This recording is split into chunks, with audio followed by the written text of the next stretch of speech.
जय शिव शंभू। ओम नमः शिवाय। दोस्तों कैसे हैं आप सब। स्वागत है आप सभी का व्रत त्योहार उपाय चैनल में।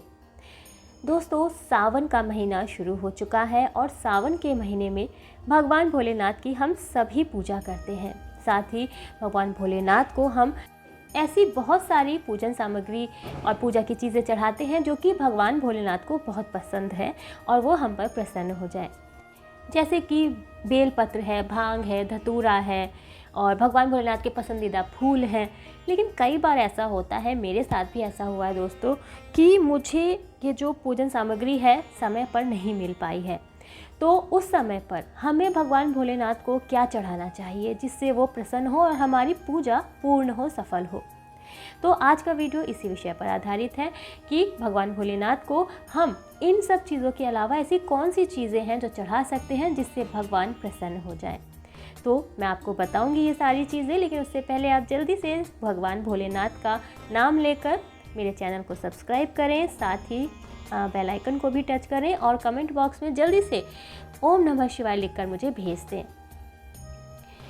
तो दोस्तों अगर आपको भांग, धतूरा और बेलपत्र जैसी सामग्री नहीं मिलती है भगवान भोलेनाथ को चढ़ाने के लिए, तो आप कौन सी चीज़ें चढ़ा सकते हैं। लेकिन उससे पहले मैं आपको एक बात बता दूं कि अगर आपके पास ये सारी चीज़ें हैं, ख़ास तौर पर बेलपत्र जो कि बहुत ही इम्पॉर्टेंट होता है भगवान भोलेनाथ की पूजा में, तो बेलपत्र चढ़ाने के कुछ खास नियम हैं जो मैं आपको जल्दी से पहले बता देती हूँ। सबसे पहले है कि बेलपत्र में 3 पत्तियाँ होती हैं, तो ध्यान रखें कि जब भी आप बेलपत्र चढ़ाएं तो उसमें तीनों पत्तियां साबुत होनी चाहिए, कटी फटी ना हो।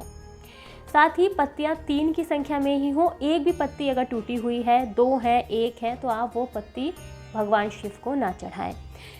इसके अलावा जो बेलपत्र की पत्तियां होती हैं उनको आप ध्यान से देखिए, उनके ऊपर अगर कोई भी चक्र का निशान बना है या फिर वज्र का निशान बना है, मतलब किसी भी तरीके का अगर निशान बना है या कोई चिन्ह बना है, तो वो पत्तियां आप भोलेनाथ पर ना चढ़ाएं।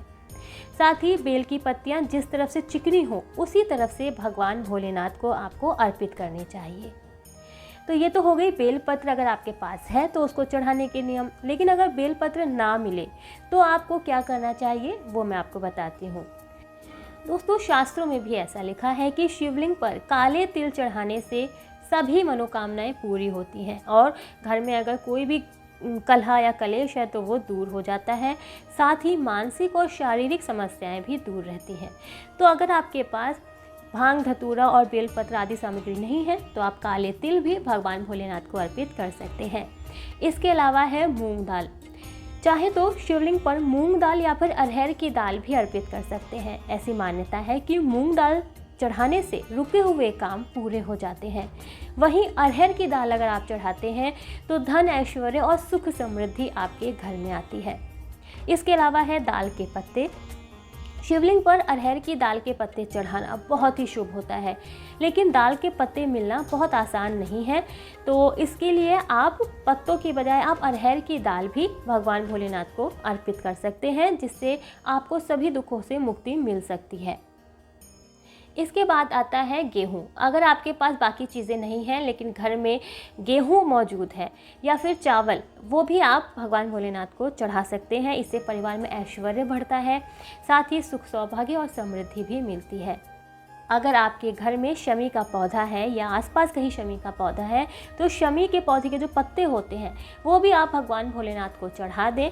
ये भी बेलपत्र चढ़ाने के समान ही माना जाता है। तो दोस्तों ये थी वो चीज़ें। अगर आपके पास संपूर्ण पूजन सामग्री नहीं है तो इन चीज़ों को चढ़ा करके भी आप भगवान भोलेनाथ को प्रसन्न कर सकते हैं। वीडियो कैसा लगा मुझे कमेंट करके ज़रूर बताइए। अगर पसंद आया हो वीडियो आपको तो आप उसे लाइक ज़रूर करें, चैनल को सब्सक्राइब और बेल आइकन को टच ज़रूर करें और कमेंट बॉक्स में ओम नमः शिवाय लिखकर भेजना मुझे ना भूलें। देखते रहिए व्रत त्योहार उपाय चैनल। ओम नमः शिवाय।